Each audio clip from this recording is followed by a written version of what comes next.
In the year 2002, I was no-knock raided by the Chief of Police, Michael Moore, of LAPD with an entire SWAT team twice in the same month. Since that date, I began studying the history of America and constitutional law. I am an autodidactic constitutional law scholar. Over the past couple years, what I've done is I've been able to devise a system, understanding that the police have created a very rigid set of policies, procedures, and protocols that they use to arrest you. I've also created a very rigid set of policies, procedures, and protocols for you to follow that gives you back the power when you're forced to interact with these jackboot thug pigs. It has become a tyrannical jackboot thug police state, prison state, death state. I will win the governorship and I will change the policies from the top down.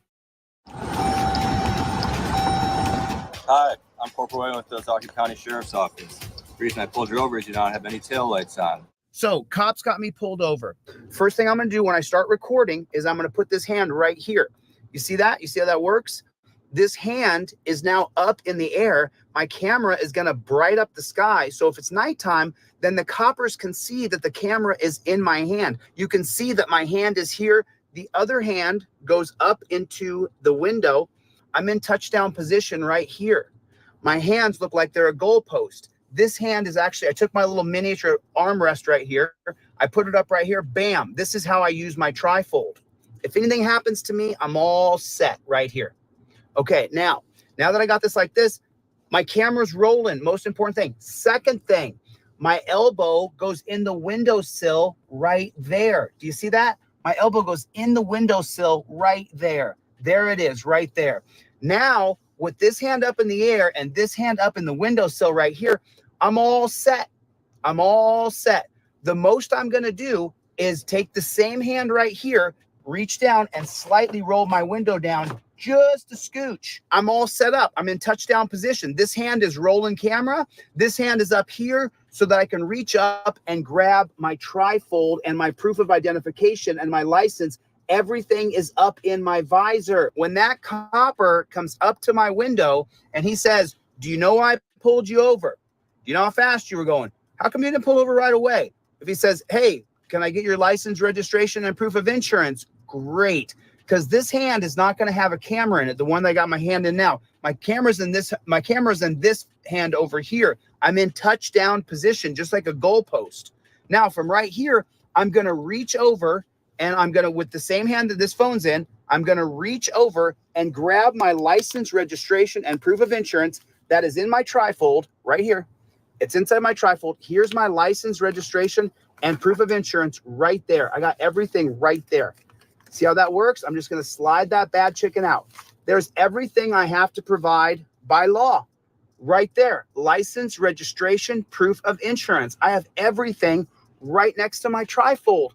Now, no matter what he says from there, I don't care what he says. How fast were you going? Are you going to your grandma's house? Are you the big bad wolf? No matter what he says, I'm not going to answer any of his questions.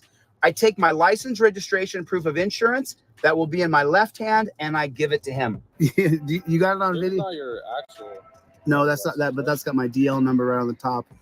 Okay. D1940. So you don't have your actual driver's license? Well, I mean, that is an actual photocopy of my driver's license, a laser copy. Actually, if I take the rest of the tape off there, it looks prettier than my actual driver's license. There you go. I don't want to deal with he didn't identify himself. He didn't have his registration. He didn't have his current ID. He didn't have his current insurance card. No, no, no. I have everything ready to go. It's right here with the same hand right here. I'm going to take it like this, and I'm just going to slip my information right out the cracked window for that jackboot thug pig. Put it in the comment section. JBTP, jackboot thug pig. Put it in the comment section. I don't have a back and forth. JBTP, put it in the comment section.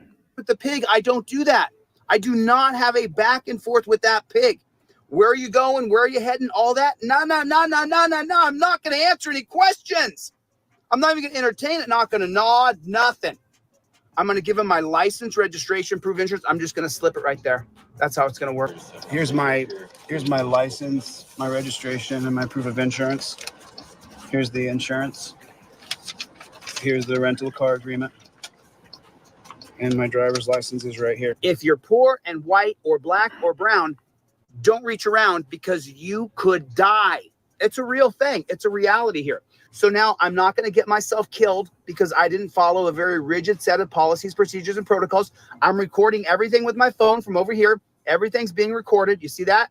The phone is facing me, so my head is the most important thing. Now, once I've given him my license, registration, and proof of insurance, I'm filming everything. He asked me where I'm going. I say I invoke my Fifth Amendment right to remain silent. Okay. If you ask me another question, you're violating my rights, and I'll file a lawsuit against you. Write your ticket, do what you're going to do, but don't harass me any further. Your Honor, I'm showing him on camera that I'm invoking my Fifth Amendment right to remain silent. Piggy loses qualified immunity for questioning me. Say it with me. Piggy loses qualified immunity for questioning me. This is how it goes. This is the way it is. Now, if he says, where are you going? Where are you coming from? Do you have a firearm in the car? I'm then going to take my trifold and point at it, and I'm going to go down the list of questions. Don't ask me where I'm going. Don't ask me where I'm been. Don't ask me what my favorite color is. Don't ask me if I have a firearm. Don't ask me if I've been drinking. It says everything right there on your freaking trifold.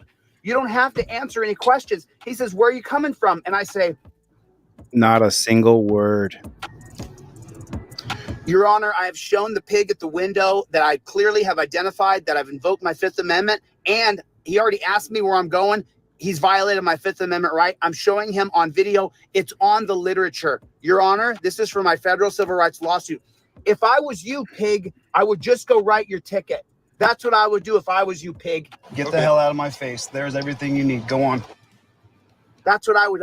If I was you, piggy, I would go and write your ticket. This is how it works. This is how you use your trifold completely. This is the way you do it. There's no other way that I've taught. This is how you do it. Phone goes here. Elbow goes here. Trifold, identification, everything is up in the visor here. I'm ready to go. These bootlicking troll channels, they sat down and they did the math one time and they said, well, Chile, if he sells 20 trifolds in a day, that's some pretty good money. Why would he live so poor? Why wouldn't he spend some money? Why wouldn't he go and do some things? Well, you jack off nobody. It's because I have a mission. There's a purpose here. My purpose is to get a trifold in every single car in America. The mission is to get the Fifth Amendment cop cards in everybody's wallet. The yellow and blue cards only come out when there's a pig in front of you. That's when the yellow and blue cards come out. You don't pull the yellow and blue cards out until there's a pig in front of you. You memorize the cards so you know it backwards and forward. But this is how you do it. This is how you do it. Ladies and gentlemen, I present to you the new redesigned Fifth Amendment cop card. Now, the driver card is in blue and the non-driver card is in yellow. Now, they're easily color-coded. So you know driving is blue, non-driving is yellow. You have to have a pair of Fifth Amendment cop cards in your wallet at all times. If you carry your credit cards in your phone, it's the exact same size as your Visa, as your driver's license. And these cards, they're made out of the exact same material as a hotel key, your Visa card, your driver's license. They don't destroy. It won't melt in your wallet. You need to have a Fifth Amendment driver and non-driver cop card in your wallet. These are the best gift you'll ever give anybody. Thanks. My name is Chile DeCastro, and I am Delete Laws. What is going on out there in the land of the You wake up at 4 o'clock America, or around they 4 o'clock in just the morning. jumping on another video on me there. I got it on a continuous play. What's going on late in the middle of the night on Saturday night, Sunday morning? What is going on? How you doing? Thanks for coming. I appreciate it. Listen, trifold sales end on Monday. Right now, I got them for $12. Go to deletelaws.com. Get a trifold right now. I got a bunch of these cop cards. If you get a cop card, I usually give you an extra pair, maybe two. I got so many of these cop cards just sitting around. And so I'm like, I lowered the price way down so you guys could all get them. And then I give you an extra one or two or three. Depends on if you talk to me and say, hey, man, I really want some of those cards, you know. I just want to get my products into as many people's hands as I possibly can. If I can squeak out a living and be able to continue to press and push to try to change this jackboot thug pig system, can you put it in the comment section? JBTP. Yeah, Mingo Wingo. I saw that you got a print at home the other day, man. Thanks. I appreciate it. You're the only Mingo Wingo who shows up in my online store. You're the only one. Menu Life with 10 memberships. Thanks. I really appreciate it. What is going on? How are you guys? How are you? Do me a favor. Would you hit the like button? It's the thumbs up right down there. It looks like that. There's a thumb right underneath you. Just really, really quickly hit the like button.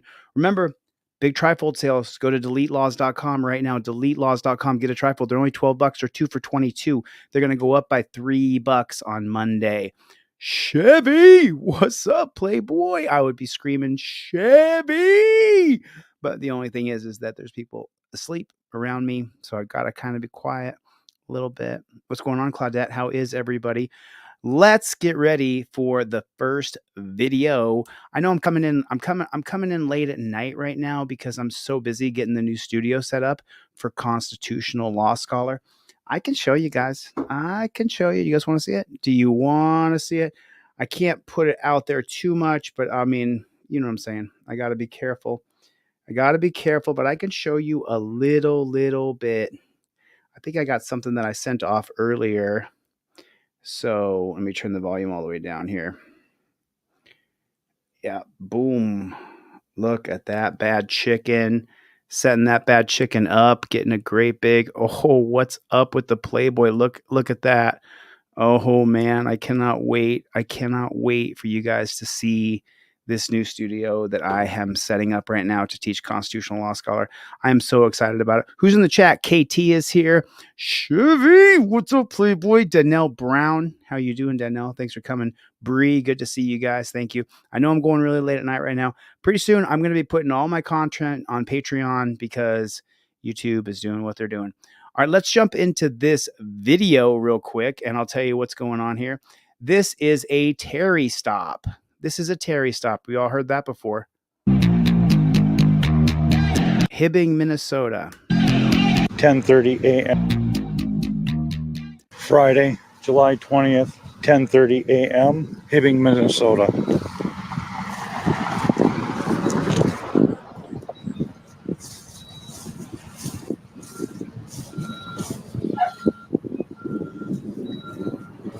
And already we're at the Hibbing Fire Department.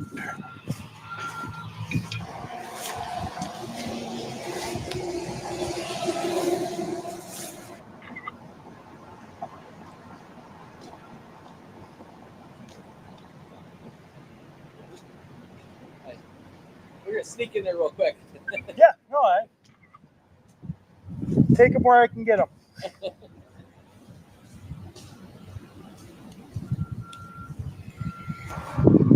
Andy G in the house. Matthew, I know it's so late.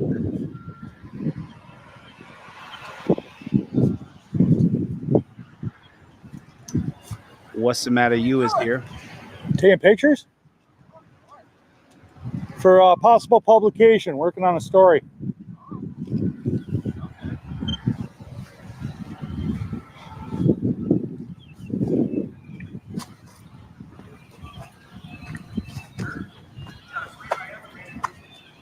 What do you work for?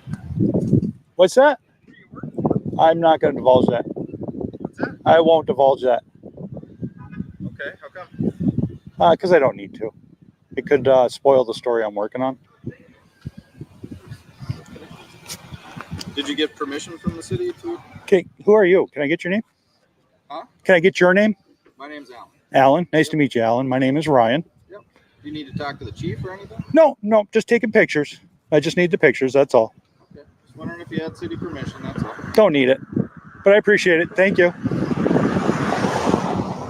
So he's done nothing wrong. Brandy can attest to that. Brandy Sweeney can tell you.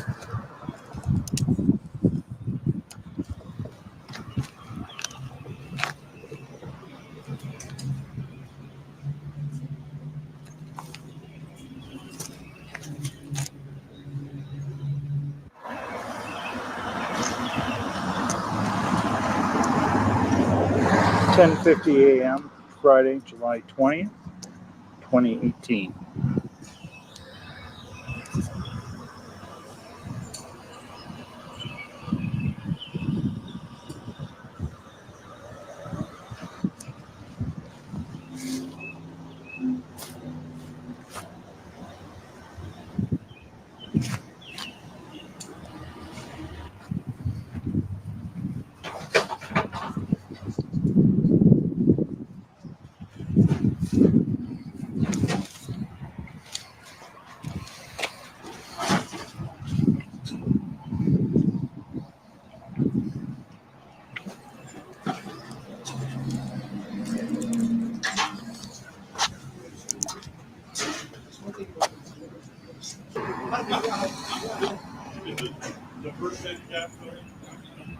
When they asked me for it, I said, yeah, that's what he was.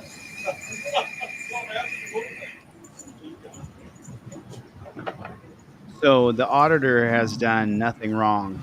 He's just sitting there filming a public armory. Was it? Good. How are you? Not too bad. Nice day for a walk. Well, yeah. I'm only going this far though. Oh, every little It is bit's a nice good. day for a walk. Yes. You're supposed to be buying guns, not taking.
Hey, how you doing?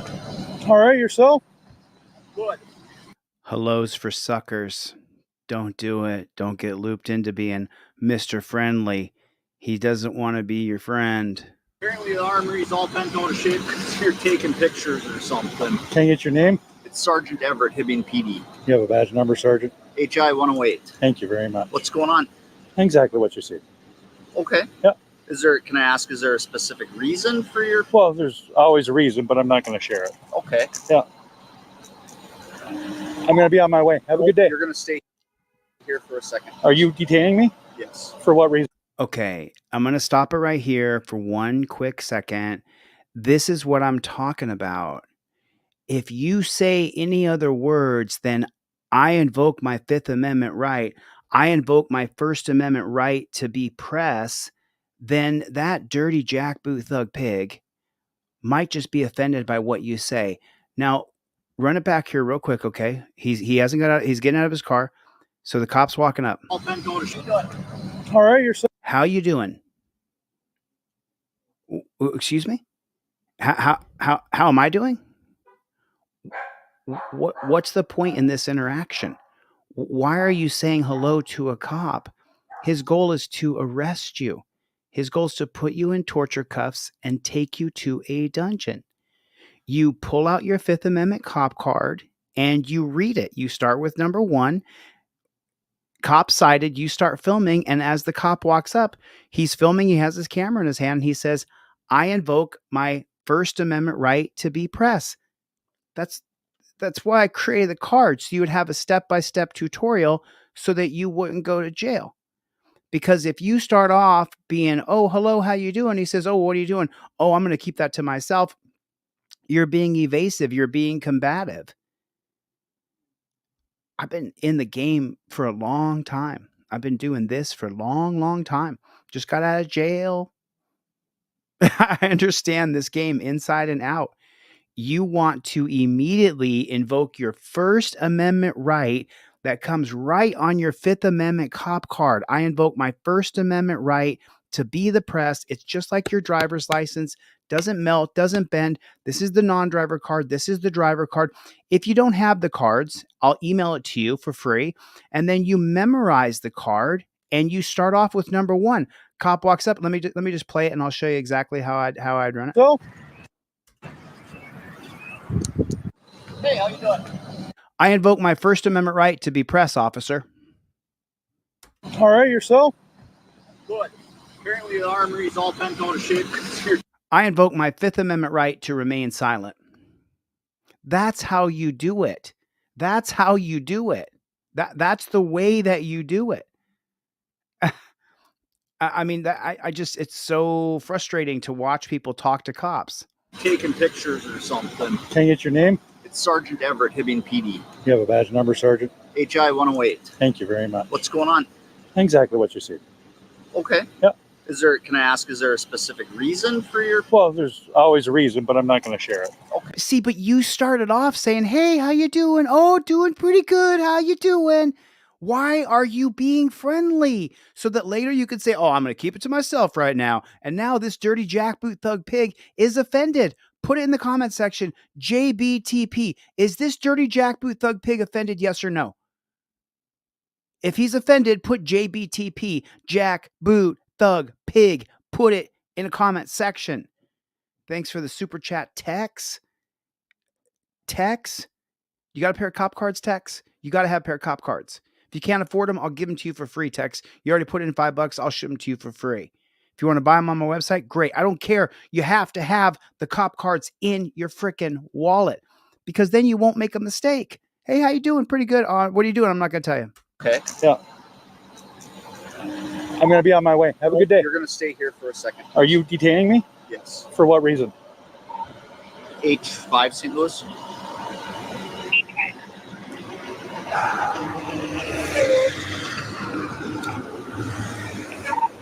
Can anybody answer the question? What, pray tell, gave you that authority to detain him? Can anybody put in the comment section, where does the cop have the right to detain you? Where does that come from? Where does that come from?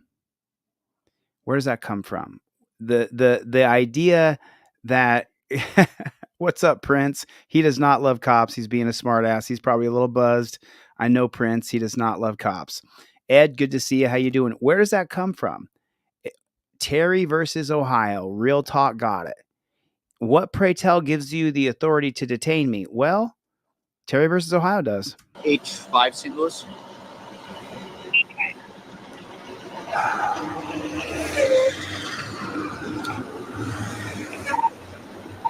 Apparently you are taking a call about a suspicious activity at the armory. I'm all with that meal. Because I would like to know what's going on. Now, I've been very pleasant, I think, with you, and I'm asking you simple questions about what's going on, and you may have a very legitimate reason. Can you explain that to me?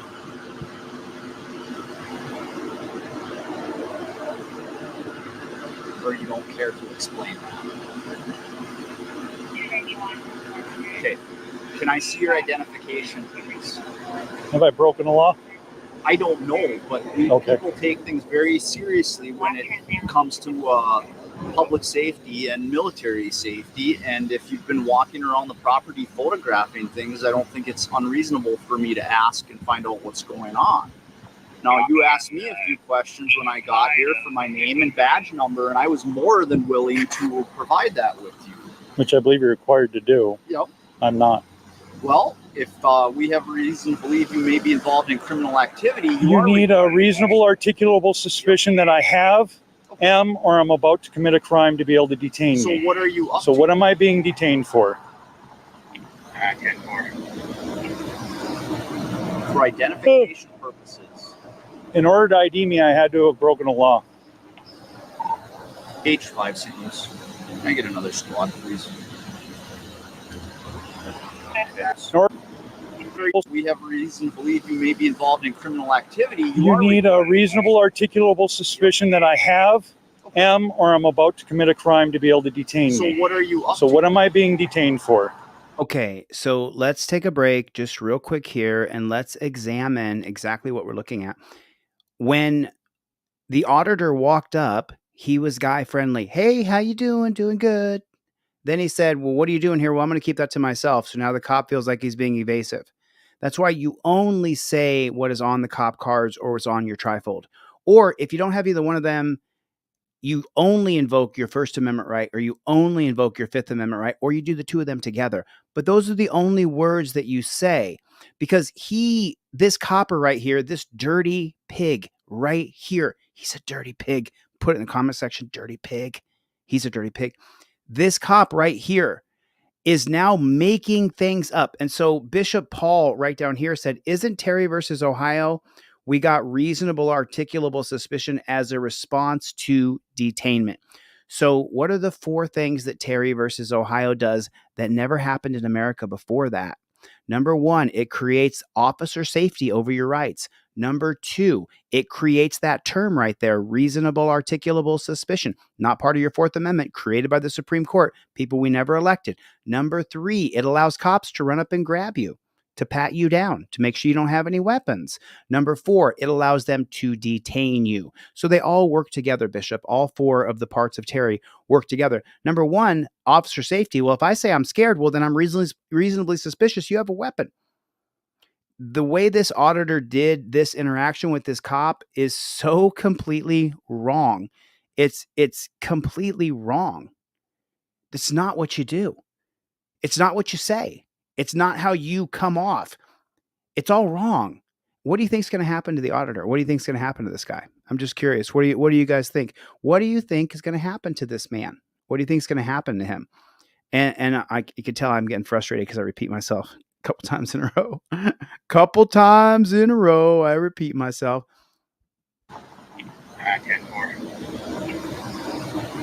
For identification purposes.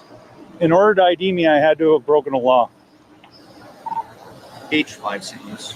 Can I get another squad, please? It's calling for another squad car.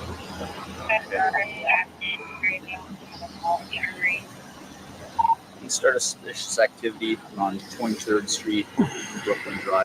Let's start a suspicious activity. He's calling in a Terry versus Ohio stop. It's called a Terry stop.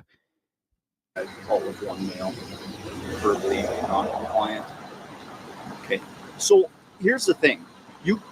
So here's the deal. Non-compliant. Okay, so here's the thing. You can tell me who you are, and I can have you on your way very easily. And you can. Here's the thing. At this point in time, it's an illegal detainment because I have broken no law. Okay. I'm in the process of breaking no law, and I intend to break no law. You have no suspicions of any of those 3. Okay. So therefore, you have no right to detain me or try to ID me. That might be what you think. That's what I know. But you can tell me, and I can get you on your way. Am I being detained, or am I free to go? No, you are not free to go. Okay. And take a look at the pig. Take a look at how bunged up he is. Look at him with his arms crossed. His shoulders are sucked up. I mean, just so you know, people. You see my shoulders and my neck right here? Now let me show you to you. Let me clear this off right here. See my shoulders and my neck? It looks normal. Now let me show you like this. This is me bunged up. This is me upset. This is me frustrated. See how high his shoulders are up on his neck? He's upset because he walked up and the guy started off with all, "Oh, how you doing? Pretty good. How you doing?" And then, "What are you doing here?" "Well, I'm going to keep that to myself." It's not what you do. You walk up and you say immediately, "I invoke my First Amendment right. This is a First Amendment audit." Now you've invoked your First Amendment right to be pressed. You told the cop what you're doing there. You want to just tell him this is a First Amendment audit. You're going to see on all the audits I do from now on, you're going to hear me walk up and announce, "Gentlemen, this is a First Amendment audit. I will be filming this interaction." Why not? You're fighting for the First Amendment. You are a First Amendment auditor as you audit police. You don't work for NBC. You want to make sure you invoke your First Amendment right. It's number 1 on the card. It's number 1 on the right there. Let me open this thing big. It's number 1. It's number 1 right there. That's number 4. Sorry about that. Number 1, cop cited. You see a cop. What do you say? "I invoke my First Amendment rights. The 2017 case of Turner versus Driver upholds my First Amendment." Number 2, cop approaches and says any words at all to you. While filming, state these exact words. "I invoke my Fifth Amendment right to be silent." Sorry for the fuzziness. I'm on a green screen so that, anyway. But do you see that? Number 1 is I invoke my First Amendment right. Number 2 is I invoke my Fifth Amendment right. There it is right there. If you don't do the steps properly, I suspicious of any suspicions of any of those 3. Okay. So therefore, you have no right to detain me or try to ID me. That might be what you think. That's what I know. But you can tell me, and I can get you on your way. Am I being detained, or am I free to go? No, you are not free to go. Okay. I exercise my right to remain silent. Where do you live at? He didn't say Fifth Amendment. And as you know, the 2013 case of Salinas versus Texas says that you must say, I invoke my Fifth Amendment right. If the cop's afraid for his life, why is he looking over his shoulder? Now, I want you to notice something. As soon as the other cop comes up, this is another copper, what do you think is going to happen? Call me and I can get you on your way. Am I being detained or am I free to go? No, you are not free to go. Okay. I exercise my right to remain silent. No, absolutely not. I invoke my Fifth Amendment right. Fifth Amendment. I invoke the right to remain silent. You say it. You say it out loud. You say it out loud. I've already seen this. I watched it before I came on here to share it with you. You say I invoke my Fifth Amendment right to remain silent. Where do you live at? Another cop is pulling up. So what do you think he's going to do? He's going to escalate things. Oh, I believe I just told you I'm exercising my right to remain silent. Set your cameras down. No. I have every right to record. Okay. I'll tell you what I'm going to do right now, and you are going to follow my commands. Any reason to escalate, the auditor wrote on the screen. Or you're going to go to jail. I'm going to detain you in handcuffs. Are you his supervisor? I'm the supervisor. Can I get your supervisor, Turn around, please? put your hands behind your back. This is an illegal detainment. Go to the ground. Put it down.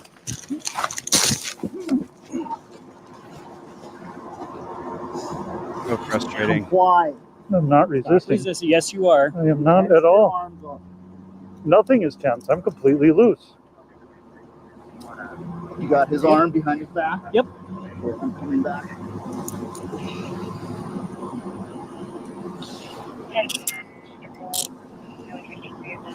They got a phone call, Claudette. They're Sure saying hope you didn't damage your cameras. I sure hope you didn't.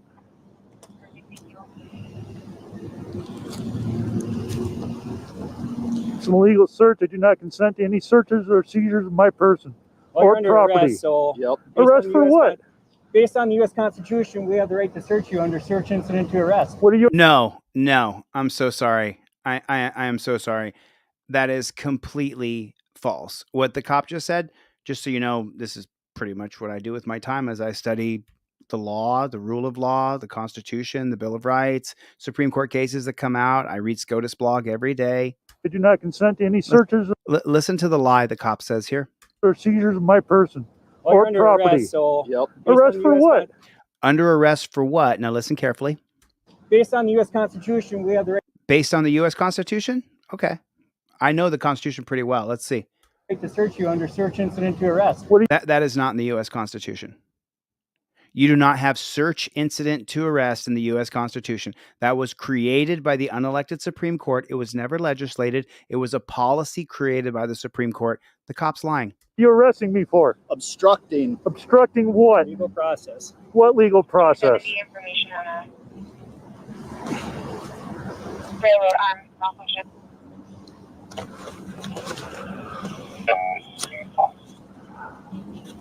I have one up here by the.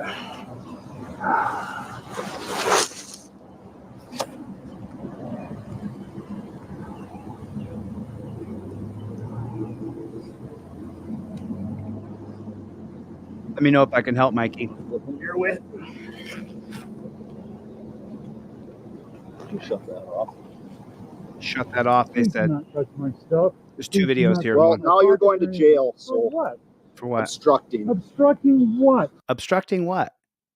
You have to reveal your papers when the government comes up to you in America? This is an illegal arrest.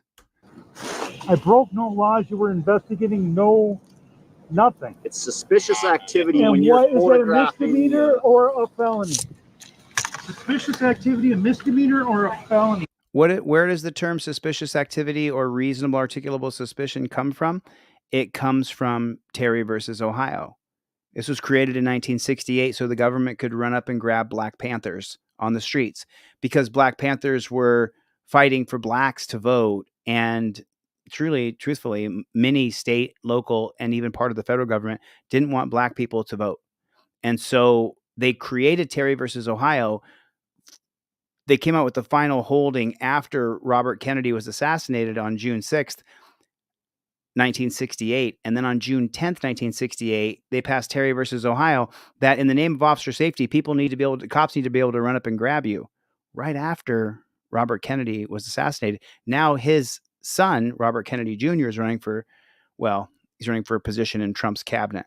But do you understand? It was all a psyops game. Was Robert Kennedy murdered by the CIA? I don't know the answer. He could have been. I mean, they're going to say that it was Jack Ruby, but we don't know the truth. I mean, what do you guys think? It's all lies. It's all lies. Sergeant, which one is it? You are now illegally searching my backpack. Cameras or phones on. No. And we'll hold that.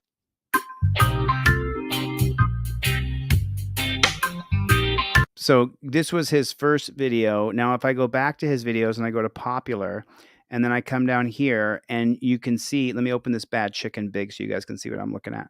Now he has a follow-up video that I saw here. Let me just look up Hibbing. Hibbing.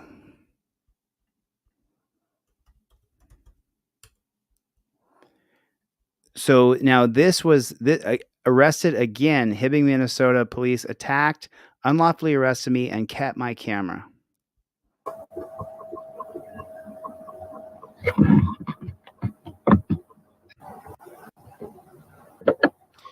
Yeah, I'm all right. It takes him a second to start talking. It took him 35 seconds to start speaking. Yeah, I'm all right. Boomer asked if I'm okay. Hey, Sarah Tay. So yesterday I was up in Hibbing, Minnesota, and I was taking a walk, taking pictures. It was a spur of the moment thing. My brother was driving up there, and I just caught a ride with him, decided to go up there, take some pictures. I was dropped off, started taking pictures of fire trucks and the armory up there. Within 15 minutes of me being there, I was approached by a police officer. Now I can't remember his name, just a second. Officer Brent Everett, number HI-128. As soon as I'm done with this live cast, I have a bunch of information I'll post in the description. So anyways, I was actually done taking pictures and I was gonna live stream up there. I was getting ready to do that and proceed on to the police station, jail, and all of the, the municipal buildings. I can't talk. It's been a long 48 hours. Anyways. Don't fault him. Remember, this guy has been wrongfully arrested. They have taken his equipment. They mistreated him. He had to go through the dungeon process, get himself out of jail. He's actually an attorney, the guy that you're watching right here. He's not super articulate, but he's doing the best he can with what he's got. And he was out there freedom fighting. He was filming the police. He was doing it. So we got to give him a little bit of credit. Don't beat him up too bad.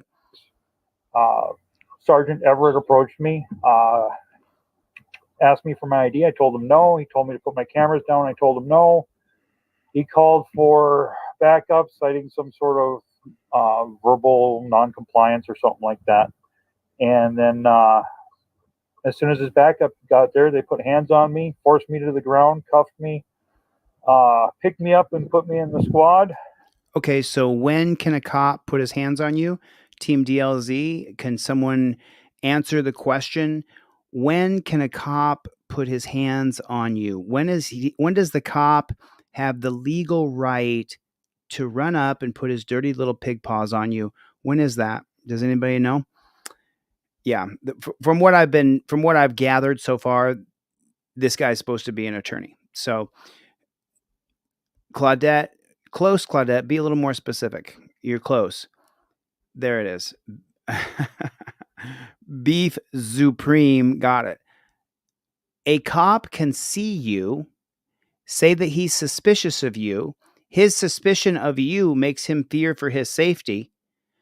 Reasonable, articulable suspicion and officer safety. Then he can run up and grab you. He doesn't have to say a word to you. He can just run up and put his hands on you. That's how intrusive Terry versus Ohio actually is.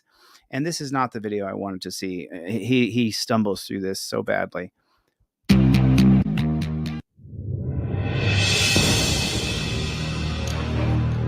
And oh, by the way, when you guys put letters on a screen, make sure they're always white letters.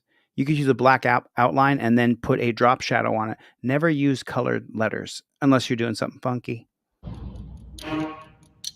See, now you can see those letters right there. You can see them because they're white.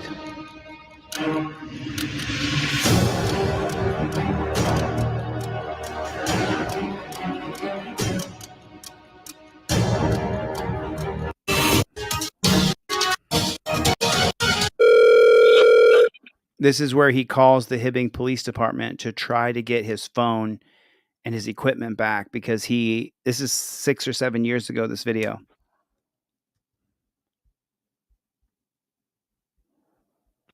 You have reached the Hibbing Police Department. If this is an emergency, please call 911. If this is a non-emergency and you need to speak with an officer, you may either call 911 or leave a message now and an officer will return your call at their earliest convenience. My name is Ryan Swanson.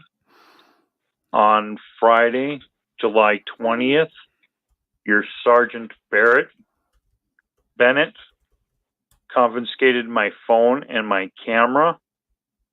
I would like to know why they were taken, and I would like to know when they will be returned.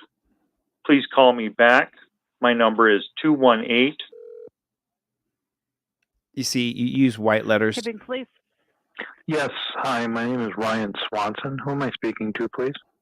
Alyssa. Hi, Alyssa. I'm calling in reference to a phone and a camera your Sergeant Brent Everett took from me on Friday. I would like to know why and why he's holding it and when I'll be getting it back. Okay. I do not know. So I can pass the message on and I will have an officer give you a call back. I don't. Okay. That's the same answer I've gotten twice already. I haven't gotten a call back. This happened on Friday. I've been without my phone all weekend. I want my stuff back. They're not going to give it back. The judge won't make the cops give your phone back. Okay. Let me just double check if anybody put it up front here. Hold on a minute. Which, by the way, we're at 3:04 in this real quick. Let me open this big so you guys can see what I'm doing. I'm going to teach you guys how to file for a demand for return of property. This is ChatGPT. ChatGPT will write my demand for return of property. I'm going to talk as I do it so that you guys can understand how to do what's called prompt engineering on ChatGPT. So I'm going to go like this. Hi, I want to, let me open this bad chicken big. I want to file a demand for return of property in Hibbing, Minnesota. My name is Jack John, and the officer who took my stuff is named Officer JBTP. Please draft a demand for return of property. You don't have to spell right, by the way.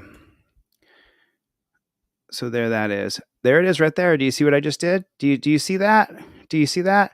Look what I did. I wrote a demand for return of property in like 10 seconds on ChatGPT. You see, I did that subject demand. Dear Officer JBTP of the Hibbing, boom, boom, boom. Please be advised, sincerely. You see that? It does the demand for return of property. Okay, cool. Cool. I'd like to get the body cam footage from the Hibbing Police Department for the stop. It happened on September 11th, 2024. Please include all the necessary sunshine laws that are available to me in the state of Minnesota in the request for the body worn camera. Here's a draft. Look at that. Look what it does. It does a demand for my body cam. Do you see that? Now I can get my body cam. Right here, please make sure. Let me just read it. Dear records custodian, I'm writing to informally request you that I want the body-worn cam footage related to the stop involving Officer Jack Boot Thug Pig, which took place on September 11th, 2024. Under the provisions of the Minnesota Government Data Practices, MGDPA, Minnesota code 13.01.13. I'm specifically requesting all body-worn camera related to Officer Jack Boot Thug Pig and any other officers on September 11th, 2024, involving me, Jack John. Under Minnesota Government Data Practices Act, body-worn cameras classified as public data when it relates to an individual involved in the footage according to Minnesota Code 13.825, Subdivision 2A2. I'm entitled to request and obtain this footage as an individual who's the subject of the data. If the footage is being withheld for any lawful reason, I request that. Okay, cool. But now let's let's do it again. Nice draft. Now, please threaten legal action and give a date of expected deliverance. It doesn't matter if you didn't spell it. See that? I didn't spell that correctly. To me. Here's an updated version demanding delivery by a specific date and a mention of potential legal action. And so it's going to rewrite it for me. Formal request. I'm writing body-worn camera. All that's the same under Minnesota Data Code. I expect to receive this footage by insert a date 10 business days from the date, because that's how long they have under Minnesota. Failure to comply with this lawful request within the stated time frame will leave me with no other options but to pursue legal action to enforce my rights. Please ensure the footage is provided in a format that I can easily view and access. Do you see? Do you see? Anything else that you need to do, you can do it right here on ChatGPT. No one has to call me and say, "Hey, Chili, I need my property back, or I need the body camera." There it is, right there. I just showed you how to do it. I just showed you how to do it. You see how easy that was? Do you see how easy that was? It was so easy. Do you know how many emails I get every day of people telling me, "Hey, man, can you make sure I need to get the body-worn camera?" I just showed you how to do it. You go to ChatGPT and then you tell ChatGPT what you want it to do. I mean, I can even show you something here. Let's make it fun. Let's make it fun. Let's go back to ChatGPT here real quick and say, great. Now let's draft that request, that demand, as though I'm a pirate.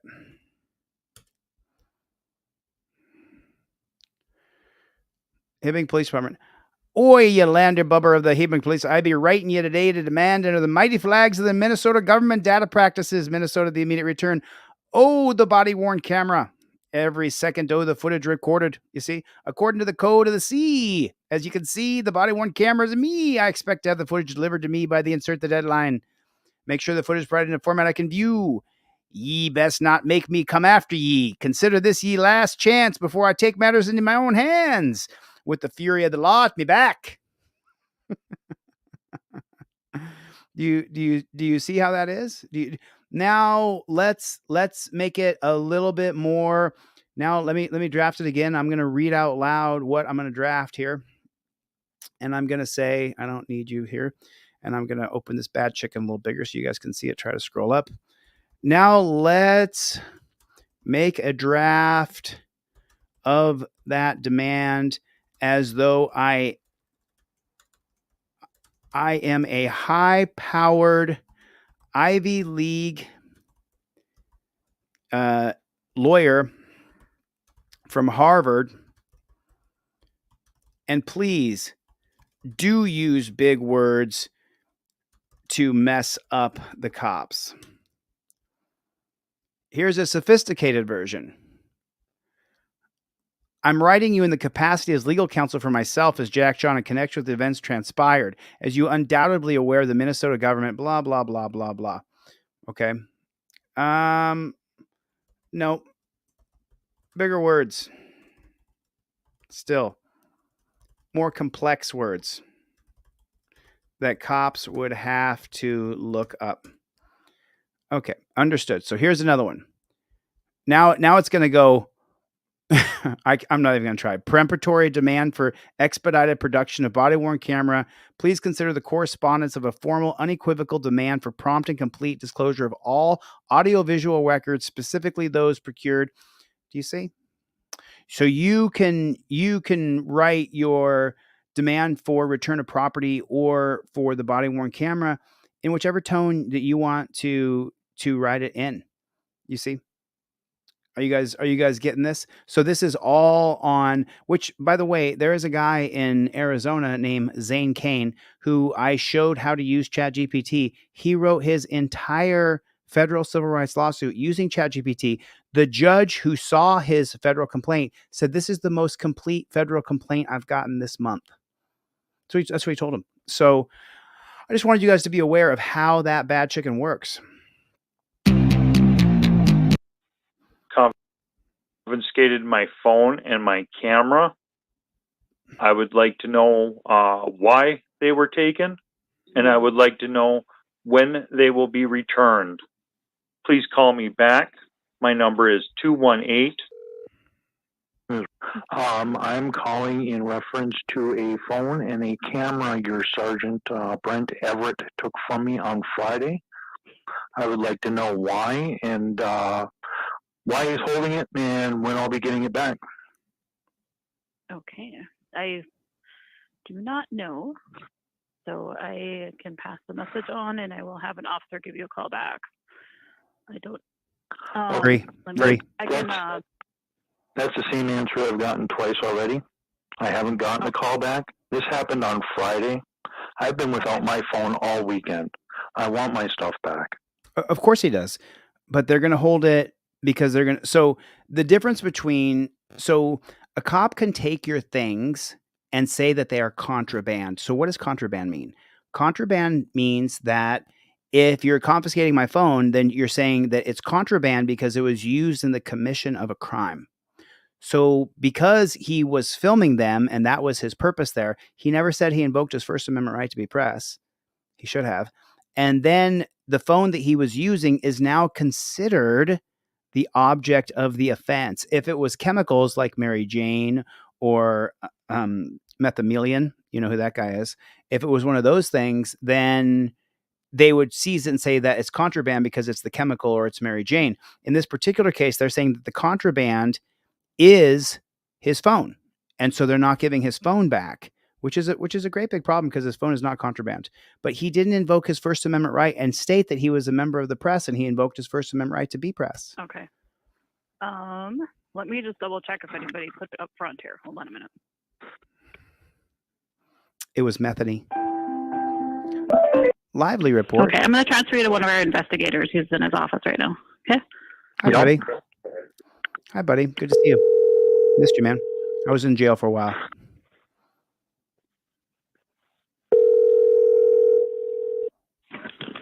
This is Investigator Heidola. Hi, my name is Ryan Swanson. You said this is Eric Heidola? Yes. Hi.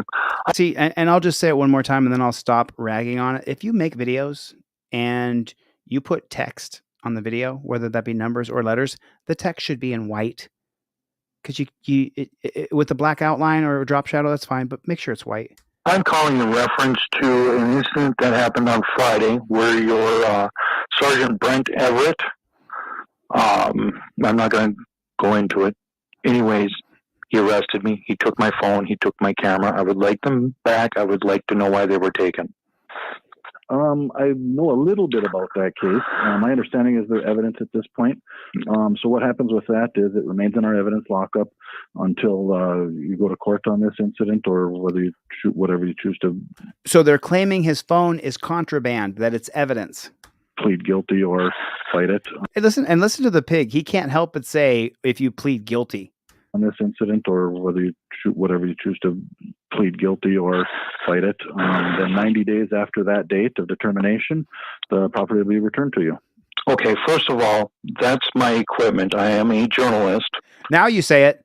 And you're not allowed to take my equipment as evidence.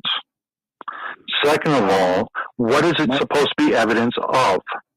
My understanding is you were recording the incident, and that is the evidence of your actions. You can't take my recordings as evidence against my will. Yes, they can. That's against the law. That's not. No, that's actually not evidence is evidence. No, it's not. Not when it's a journalist's equipment. But okay. Anyways, But he never claimed that protection. He never claimed. So the Supreme Court today is calling our rights, our God-given rights that existed before the U.S. government ever existed. Just so you know, the basis of the Bill of Rights is that these rights exist whether America is a country or not. You have the right to free speech, to be heard, to speak, whether you live in America, Ukraine, Switzerland, Israel. Boy, those are some hot button countries right there, right? But you have the right to speech. You have the right to the Second Amendment to self-protection, to self-defense. So the idea of the Bill of Rights is that you have these rights. They're given to you by God. Well, the unelected Supreme Court, a bunch of black robe tyrants, super elitists who never get pulled over, have never dealt with cops, they changed it to that your rights are privileges and that you have to state them and invoke them or you don't get them. Anyways, what is it supposed to be evidence of? My understanding is the recordings were on when the incident occurred, and it shows what happened. And the judge will need to see that. Okay, first of all, you guys don't have access to it. Or did you get a warrant to get into my equipment?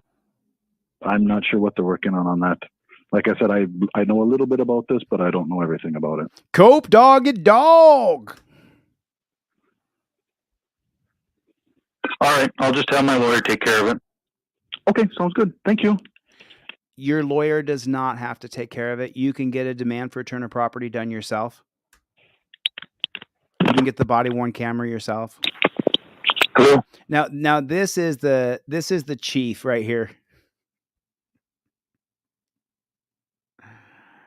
You know, if a woman is in charge in an administrative position in government, I believe she has every right to that. If she's an attorney, if she's a judge, she could be my boss. She could be the company owner.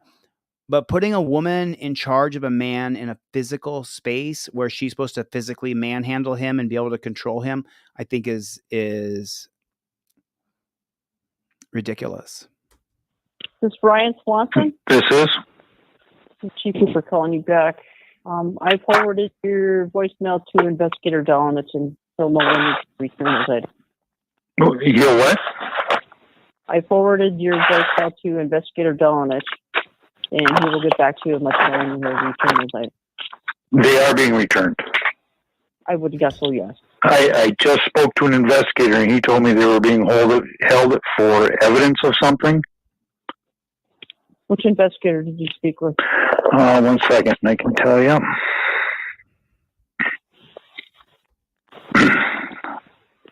Just close the page.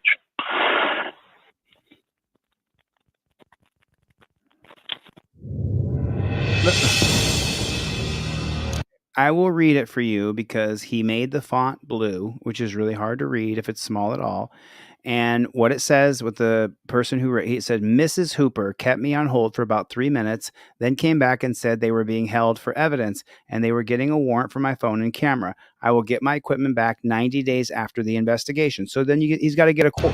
So that means he's got to get a court order to get his equipment back. What the hell is going on in Hibbing, Minnesota? Subscribe, call your government, and seek redress.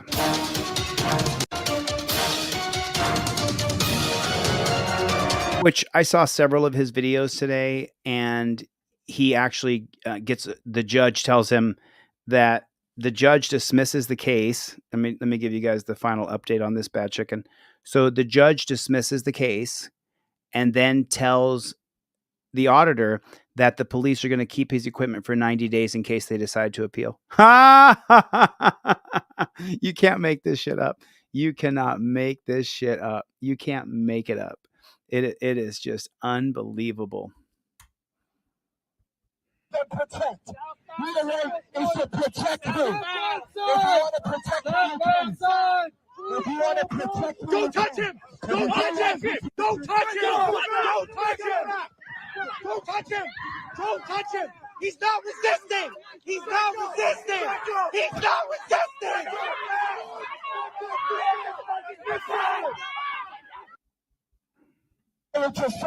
So watch, this cop will stop. This one loses his mind. This tall drink of water here. He loses his mind, starts freaking out like a beta male.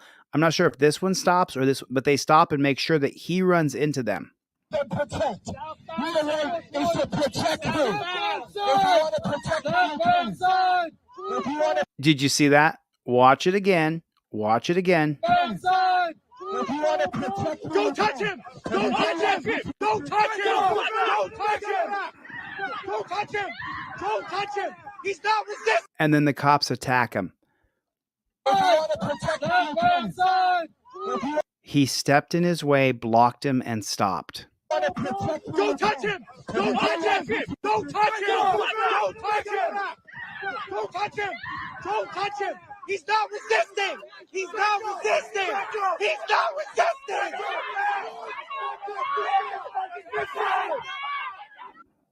Just, I mean, does that make your blood boil? Like, it is so unbelievable.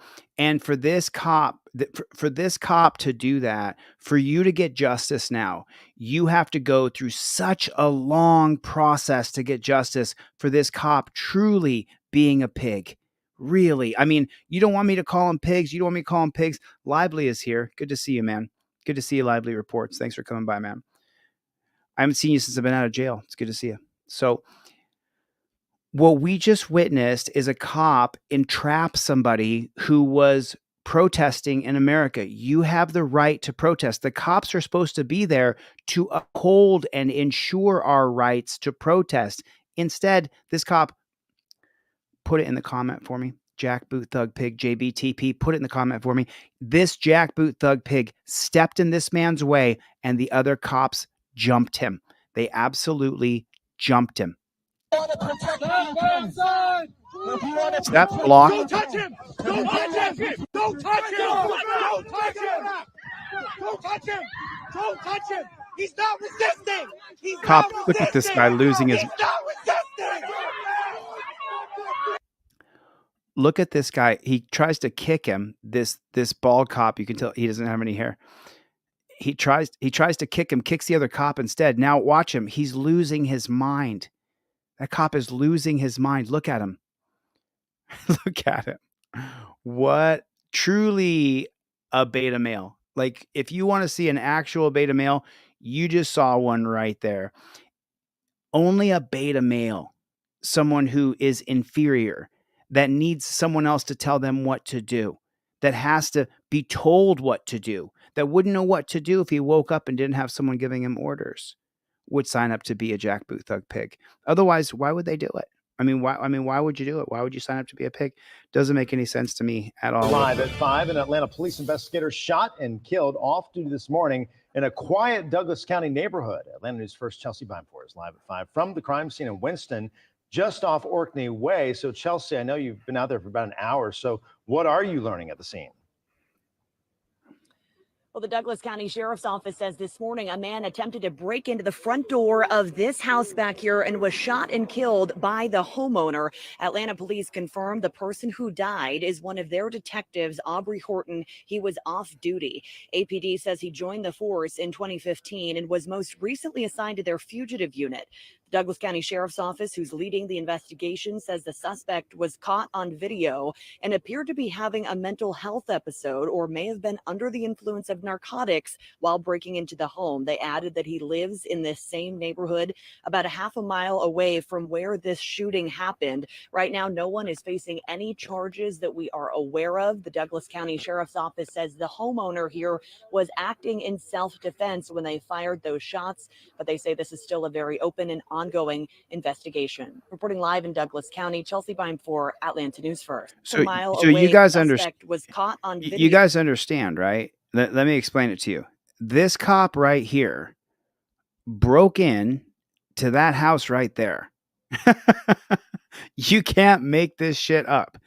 This cop Aubrey right here. Is there a picture of that bad chicken? There he is. This cop, him from Douglas County Sheriff's Office, he broke into that house right there. Horton was off duty, and then he broke into the house, and then the homeowner shot him and killed him. And he was a detective, because I'll hear this all the time. I hear it all the time from people who know me, that knew me before I am what I am today. And they'll say to me, Chili, God, they're not all bad. What about a homicide detective? Is a homicide detective bad? Yeah, a lot of them are.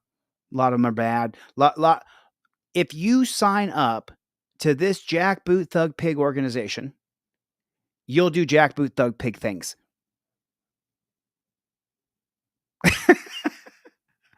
Could it be? Could it be if you sign up to this Jackboot Thug Pig organization that you'll do Jackboot Thug Pig stuff, like break into someone's house when you're off duty and get yourself killed?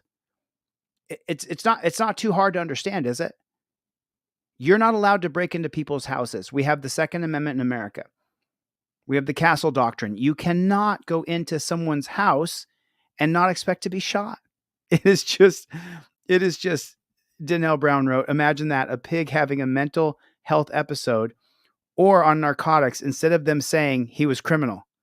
You know, Danelle, it's funny. I didn't pick up what she's putting down here, but I'm picking Douglas it up. County Sheriff's Office, who's leading the investigation, says the suspect was caught on video and appeared to be having a mental health episode or may have been under the influence of narcotics while breaking into the home. They added that he lives in this same neighborhood about a half a mile away from where this shooting happened. Right now, no one is facing any charges that we are aware of. The Douglas County Sheriff's Office says the homeowner here was acting in self-defense. So Danelle Brown nailed it. They can't even say it's criminal when they break into someone's house.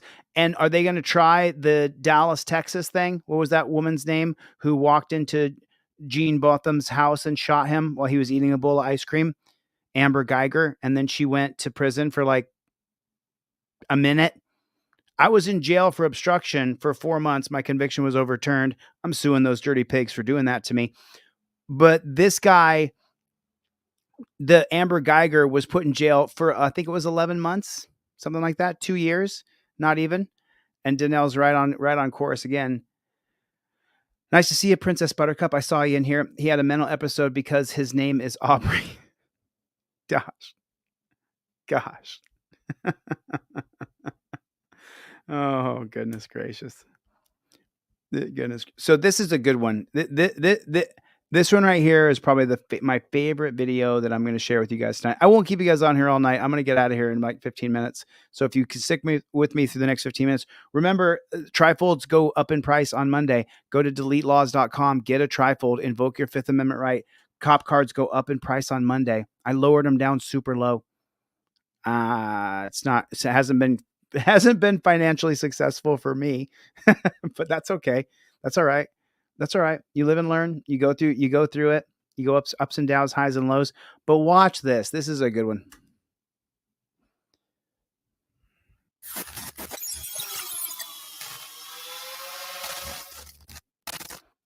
Which, by the way, it says CMPD, Charlotte Mecklenburg Police Department Headquarters. Charlotte Mecklenburg Police Department, I have featured on this channel in several different times. They are such a dog shit organization. Alan Hubbs.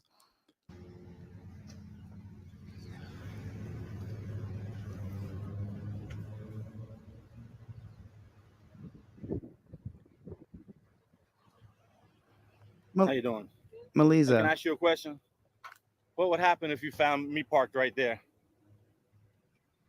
Like if I parked my car right there, what would happen to me? As far as Anything. Like if I parked my car right there, like what would happen? I have no idea. You no idea? I mean, it says, yeah, exactly. And that sign says from that sign to the corner too.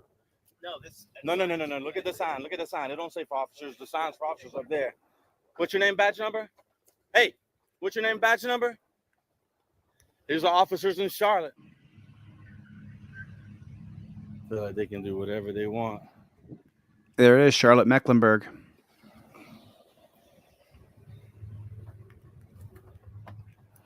Oh, yeah. See that tag? Oh, yeah, Joe, I totally agree with you. The judges in this country and the politicians who are rubber stamping that they gave the police the body cam footage, even though we pay for it and it's ours. I'm with you, Joe.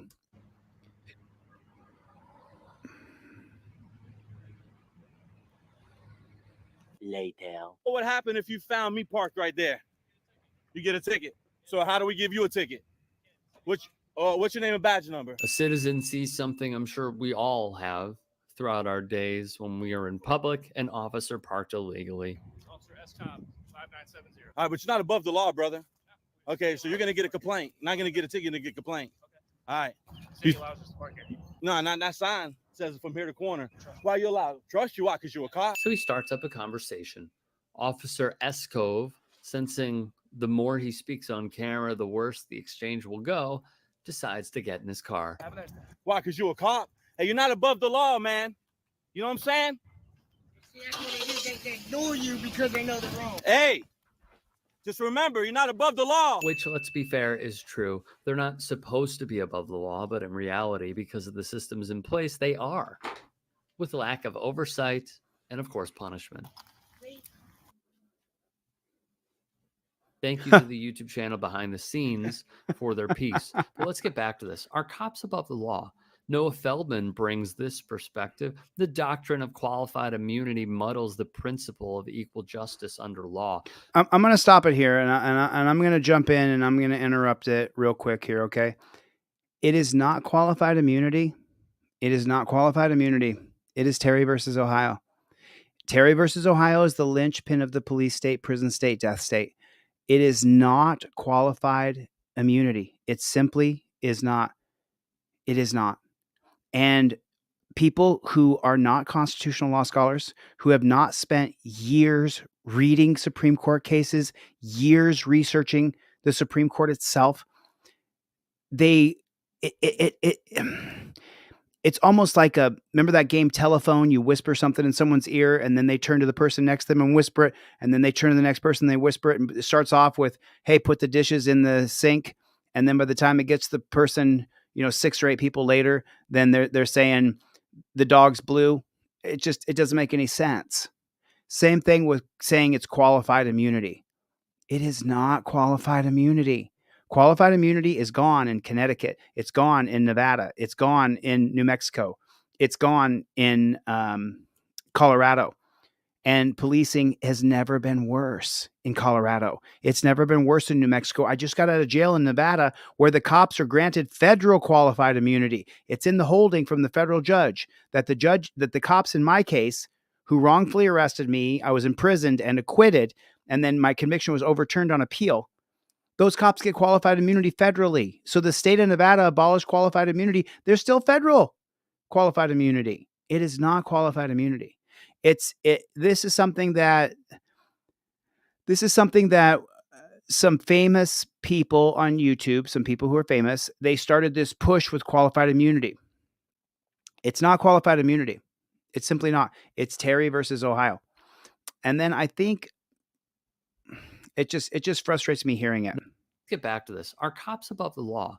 Noah Feldman brings this perspective. The doctrine of qualified immunity muddles the principle. So if you don't know who Noah Feldman is, I've read 2 of his books up here. Do you see it? Do you see his name up here? Noah Feldman. Noah Feldman is a Harvard professor. He is a constitutional law scholar. He is one of the brightest guys there is in the country when it comes to the Constitution. When there are hearings about what is constitutional and what is not, Noah Feldman goes and testifies. Noah Feldman knows a lot more than I do as far as books, as far as researching and being a scholar of the Supreme Court. I've been through the court system. I've been arrested. I've been charged. I've been caged. It's not qualified immunity. It's Terry versus Ohio. So Noah Feldman is saying he has something to say here, but it's under law, nor is qualified immunity contained in the text of any federal statute. It was invented by the Supreme Court in a series of cases, most importantly, the 82 decision of Harlow v. Fitzgerald. Essentially, qualified immunity says that you can only win a suit under Section 1983 if you can prove that the official's conduct violated clearly established federal law. To prove that, you generally need a judicial precedent describing their specific conduct as unlawful. As the Supreme Court itself has said, the doctrine protects all but the plainly incompetent or those who knowingly violate the law. The ACLU piggybacks off qualified immunity for police, writing, the Supreme Court recently held that in cases with particularly egregious facts, plaintiffs could win cases without having to rely on a previous case about the exact same conduct. In doing so, the Supreme Court overturned a Fifth Circuit decision that granted qualified immunity to corrections officers who held 2 incarcerated people in inhumane conditions for 6 days. 3 months later, the court sent back yet another Fifth Circuit decision under similarly deplorable grounds, pepper spraying an incarcerated person for no reason at all. By doing away with qualified immunity, we can begin to hold officers accountable for their conduct while reimagining their role in our communities. However, Well, that's fine, but here's the thing. The tipping point for you to go to jail is the cop saying that he's suspicious of you. Do the cops get away with it after they torture cuff you and hurt you and drag you down to a dungeon? They get away with it because of qualified immunity. Which came first, the chicken or the egg? Well, in this case, Terry versus Ohio comes before, and they said it was Harlow versus Fitzgerald. I believe that's a 1981 case. And I'm pretty sure that qualified immunity is established in the 1967 case of Pearson versus Ray.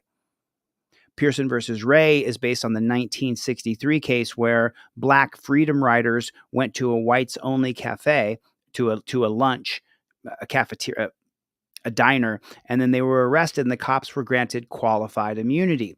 This is an extension of the 19 the Brandoff, Brandhove, Brandoff versus United States, I believe, 1949 or 1951. Brandoff versus the United States. And let's be double sure, just because my OCD is going to kick in. Is it Brandoff versus Ohio? Oh, man. I think it was Brandoff versus Ohio. I'm pretty sure. Anyway, the point is that that's where it comes from. The Brandoff case of 1950 creates it so that politicians and judges get qualified immunity. The 1967 case of Pearson versus Ray makes it so that cops and prosecutors get qualified immunity. And then the 1981 case of Harlow versus Fitzgerald. This case extends the qualified immunity doctrine, but it's not. This isn't the establishment of it. This is the extension. On November 13th, 1968, Fitzgerald, a management analysis in the Department of the Air Force, testified before the Subcommittee on Economy in the Government Joint Economic Committee of the U.S. Congress regarding $2 billion in unexpected costs associated with the C-5A transport plane, along with its technical difficulties. In January of 1970, he was fired, and he believes his dismissal was in retaliation for his testimony. Fitzgerald sued presidential aides Bryce Harlow and Alexander Butterfield for damages and claimed they were involved in a conspiracy that resulted in his wrongful dismissal. Both Harlow and Butterfield claimed to have no knowledge of any conspiracy and asserted that their actions surrounding the issue were undertaken in good faith. Harlow and Butterfield moved for summary judgment, which means that you win the case, which the court denied. The district court also found them ineligible for immunity. They appealed the denial of immunity to the Court of Appeals for the District of Columbia Circuit. So, by the way, the Court of Appeals for the District of Columbia Circuit, that is the training ground for all Supreme Court justices. And the Court of Appeals dismissed the appeal without issuing an opinion. So then it got kicked up to the Supreme Court. And the constitutional question at the Supreme Court is, are presidential aides entitled to immunity from civil suit? By ideology, the conservative, yes, presidential aides are entitled to qualified immunity. Justice F. Powell delivered the opinion 8-1. The court held that the government officials are entitled to qualified immunity, but not absolute immunity. Absolute immunity is what Judge Ann Zimmerman has, and the reason why I can't get her through the judicial system, but I can get her through the media and make sure that the media knows that she's a piece of shit. Absolute immunity is the only available for specific functions that require a total shield from liability, like being a judge and putting someone in jail wrongfully because you're a piece of shit. The court held that the qualified immunity was necessary for the government officials to carry out their jobs and that the court could adequately determine whether actions fall within the scope of qualified immunity. So if we're talking about if they fall within the scope of qualified immunity, then qualified immunity has already been established. Does that make sense to you? If they are saying that if it falls within the scope of qualified immunity, then qualified immunity already exists. It already exists. You understand? So it is the 1967 case of Pearson versus Ray. I know this to be a fact. I know this 100% to be a fact. Whether the official knew or should have known his or her actions would violate the plaintiff's constitutional rights. In a concurring opinion, William Brennan, who was on the Supreme Court for 35, 36 years, something like that, wrote that whether he knew or should have known, the standard of the majority establishment often required discovery to determine what a defendant actually knew. He argued the issues surrounding the discovery of such evidence could be handled by a trial judge pending any motion for summary judgment made the basis of qualified immunity. Justice Thurgood Marshall and Henry A. Blackmun joined in the concurrence. Perspective, the doctrine of qualified or those who knowingly conduct. In doing so, the Supreme Court overturned a Fifth Circuit decision that granted qualified immunity to corrections officers. Okay, so it's a lot of hoopla, a lot of mumbo jumbo, but what are you seeing? What are you seeing and what are you hearing here? That the Supreme Court is creating policy from the bench. The way a law is created is it goes through your state legislature or your federal legislature, and then the governor, who's the executive of your state, or the president, who's the executive of the United States, he signs that legislation into law that was given to him by Congress or by the state legislature. That's how it works. But what's the broken record that you're hearing here tonight? That it's always the Supreme Court that's creating a policy that ruins our rights. The Supreme Court's only function is to uphold our constitutional rights. If a state makes a law that says it's illegal to go outside after midnight, well, that would violate your First Amendment right to travel. You still have a right to travel unimpeded. You have a right to life, liberty, and property, liberty being free. So you're seeing the recurring broken record that the Supreme Court is working against us time and time and time again. And it has to stop. We absolutely have to stop this broken Supreme Court. We have to stop this broken Supreme Court.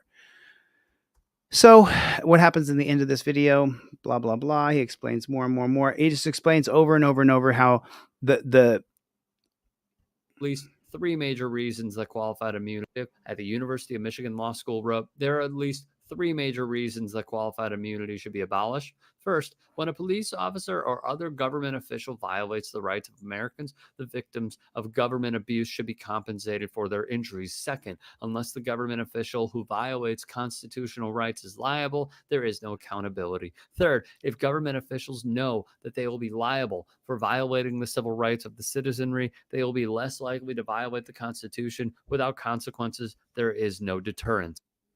That's exactly correct. But watch that match. David Grossman. By guy police officer. In July 2017, Officer David Grossman passed by the bar several times and became suspicious when he noticed 14. What do you hear here, though? What do you hear here? So this says officer slams autistic kid on the ground, loses qualified immunity. But what happened before the slam and before the qualified immunity? Listen carefully. Grossman passed by the bar several times and became suspicious when he noticed 14-year-old He drove by several times and he became suspicious. Police officer. In July 2017, Officer David Grossman passed by the bar several times and became suspicious when he noticed 14-year-old autistic boy Connor Livel. He suspected Connor of using an illegal inhalant because he saw Connor sitting by himself and making repetitive movements with his hands. That's when Officer Grossman confronted Connor. What's going on? Yeah, what are you doing? Good. What are you doing? I'm skimming. What? How you doing with this? What is that? Stop walking away from me. It's a stream. Even though Connor stated what he was doing, aka dispelling the officer's suspicion, Officer Grossman thought it was a great idea to add violence to the mix. Okay, so why are you bouncing around all over? You have any ID on you? No. Don't go anywhere. So the kid's autistic. Are you okay? Okay, I'm okay. I'm okay.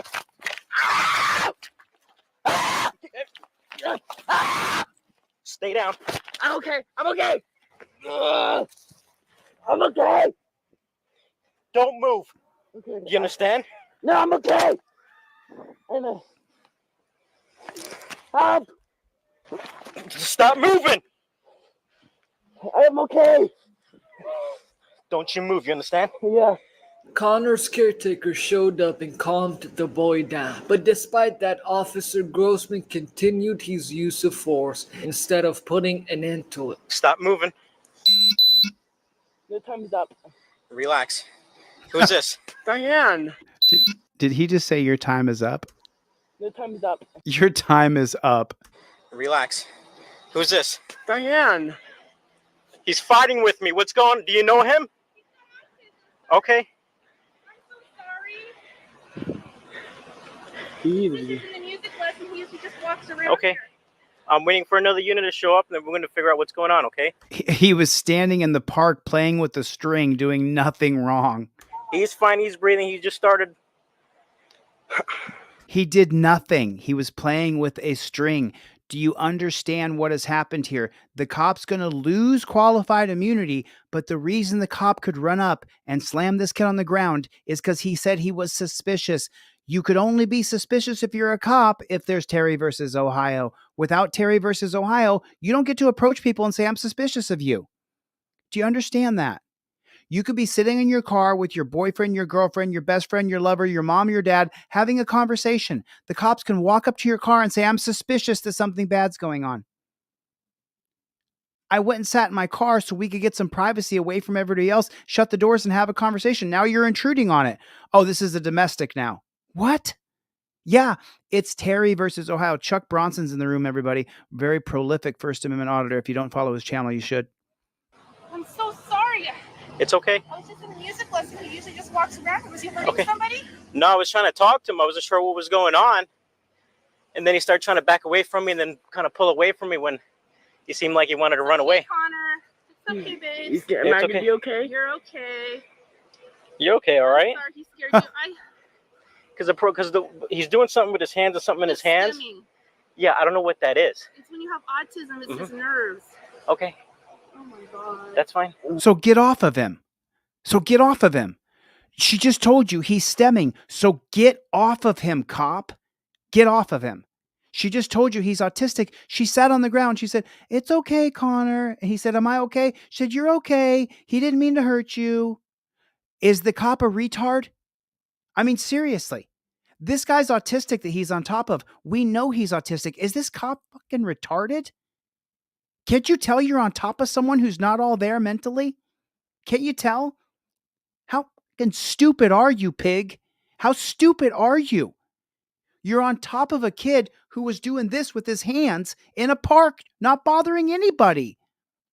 It's so frustrating. It's so frustrating. Am I gonna be okay? You're okay. He seemed like he wanted to run away. Connor, it's okay, babe. Am I It's gonna okay. be okay? You're okay.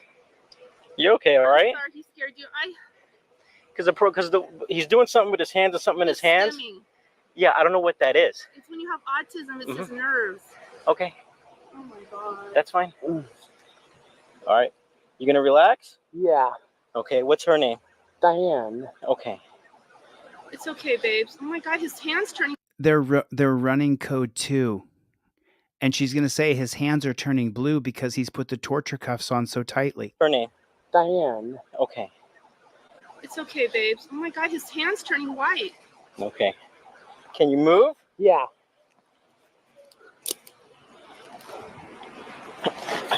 Stay right there, okay? Get off of him. Don't move, baby. Just stay Get calm, off okay? of him. Yeah. You see the string in his hand? Yeah.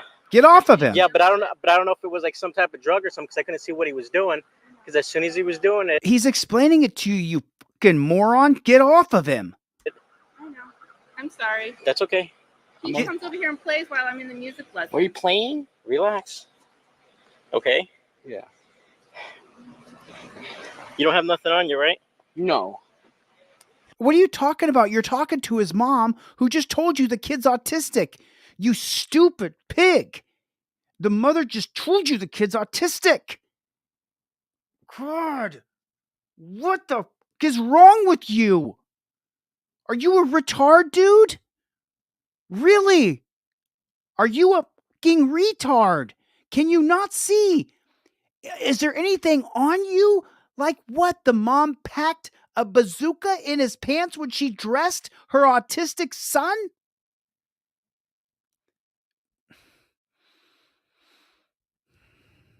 He's only 14 years old. Tell me I'm slow units now, please. Okay, relax, okay? Yeah, I'll take a deep breath. Okay. Don't move, Connor, okay? Do me a favor, don't move. Yeah.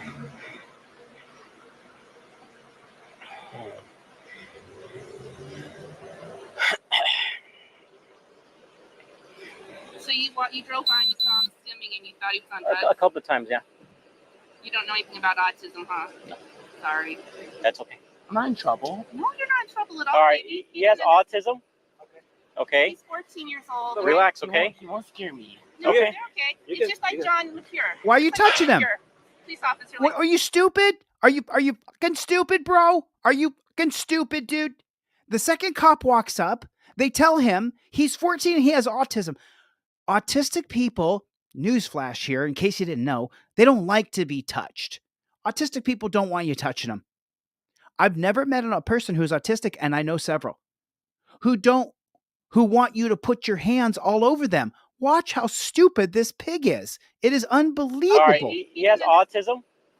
Okay. He's 14 years old. Relax, okay? He won't scare me. Okay. So you're gonna put your hand on his head? Okay. It's just like Well, you're grabbing his back. He doesn't want you to touch him. John McCure. Just like John McCure. Police officer like John McCure. Both of them? Yeah. Yeah. That's all. I just want to make sure he doesn't have nothing on. Hey, why don't you sit up, okay? Sit up. Get your hand off of him. That's fine. Get your hand off him. Sit up. Can you sit up all the way? Get your. There you go. Stand on up for me, okay? There you go. You don't have nothing. Why are you grabbing him? Jiminy crickets. Didn't mom just say I let him play in the park when I'm at my music lessons? Because the mom has a right to have a life. She's going to have this kid for the rest of her life in her home. He'll never be able to live on his own ever. That's a good portion of autistic people. And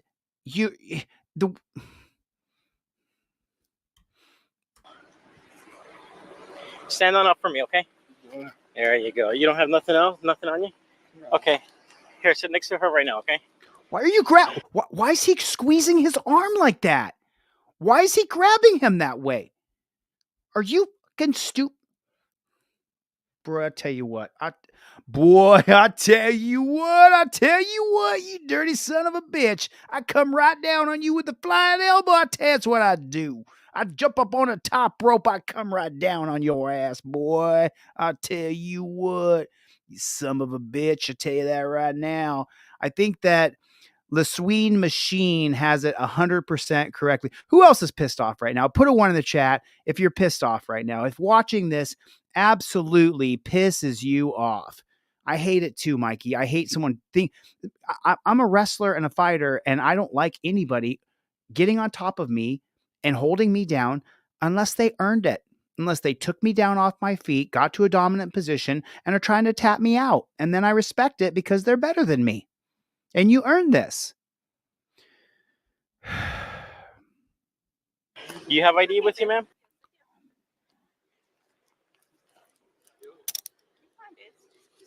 Connor's caretaker had nice things to say, and then Connor parted ways with the police.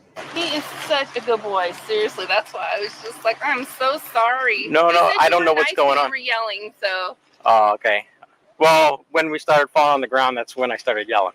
But I just want to make sure that he was okay because, like I said, that string, I'm not familiar with it. So he seemed perfectly fine, but every time, like, he would hit his hand with it, and then he would go like this, almost like he was trying to smell something. We have problems with some kids, smelling inhalants, things like that, almost like gasoline, stuff like that. So I wasn't sure if that's what was going on. He likes his string. We go through a couple hundred of those strings, and sometimes it's our shoelaces too. Yeah. So stand up, babe. You're okay. You want to stand up? Yeah. Bye. All right. See you, Connor. See you, Connor. Take care, okay? Yeah. You see me around, make sure you say hi, okay? Yeah. Just say hi. It's Jeff, right? Yeah. ABC 15 uncovered Officer Grossman's bad history. Ever since Officer David Grossman walked up on this autistic teen in the park, Buckeye police have fully backed their officer. It just happened so fast.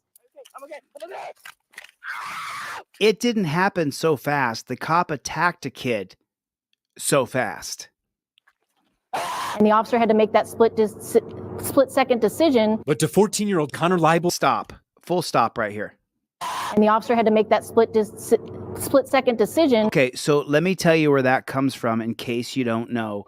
That comes from the 1989 case of Graham versus Connor, the use of force policy that the Supreme Court created that wasn't legislated.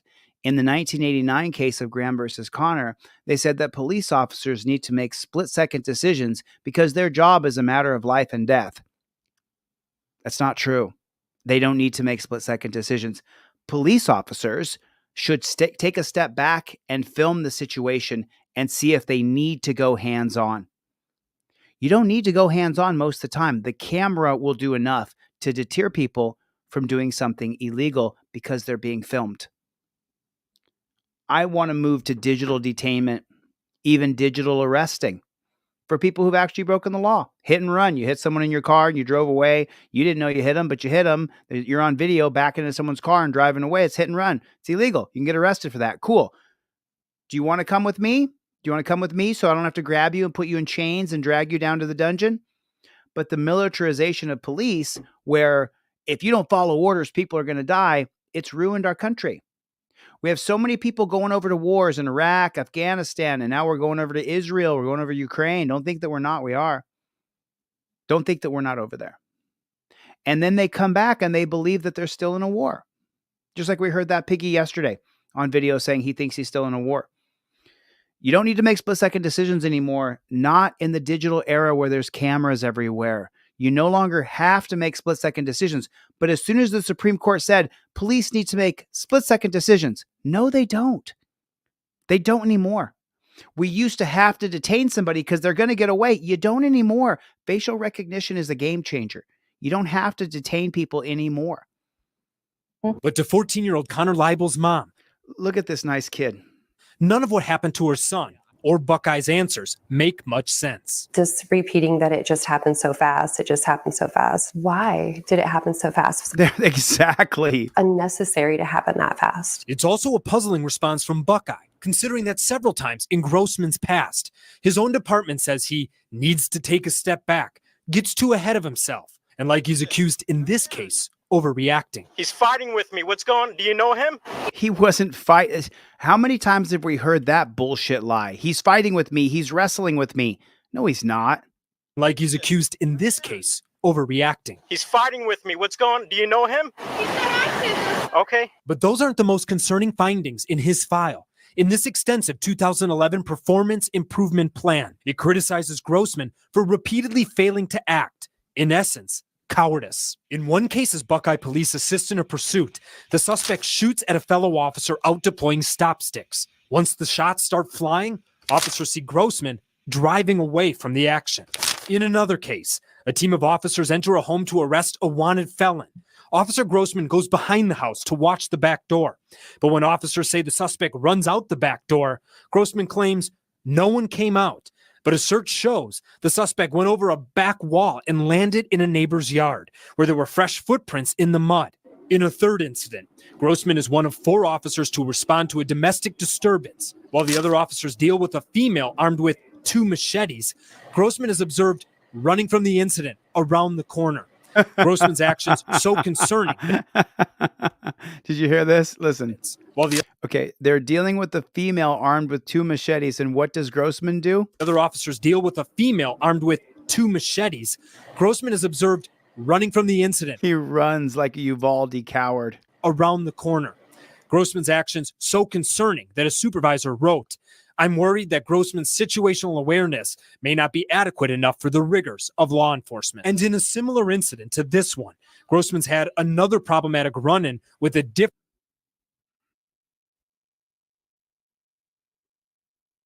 boy before. At another park, Grossman grabbed another teen he claimed was running away and wrestled him to the ground before spraying a chemical agent in the boy's face. After, The department found Grossman couldn't justify his actions, which were unacceptable and unconstitutional. We're very much advocates of law enforcement. They should all be proud to put on the badge. This one Wow.